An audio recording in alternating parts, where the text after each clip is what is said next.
வேற சொல்லிட்டேன். அதனால அவர் எனக்காக ஃபைட் எல்லாம் பண்ணாரு. அதை நான் உன்கிட்ட இருந்து மறைச்சிட்டேன்.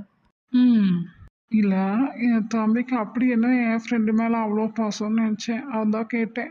ம், பாசம் வைக்கிறதுக்கு ரீசனெல்லாம் வேணுமா என்ன? அதானே, விட்டா நீ பொண்ணா பிறந்திருந்தா அவரே கல்யாணம் பண்ணியிருப்ப போல இருக்கு. டேய், சூழ்நிலை புரியாது, நீ பாட்டுக்கு பேசாத சொல்லிட்டேன். ம் சரி சரி, கோவப்படாத. யாருமே இல்லாத அனாதையான சிவாவுக்கு உலகமே அவன்தான் அப்படின்னு சொல்லி ஒருத்தி அங்கே அழுதுட்டு இருக்கா. அவளுக்காகவாது. என்னால் என்னெல்லாம் முடியுமோ அதையெல்லாம் பண்ணி உயிரை கொடுத்தாவது நான் உன் சிவாவை காப்பாற்றி கொடுத்துட்றேன். போதுமா?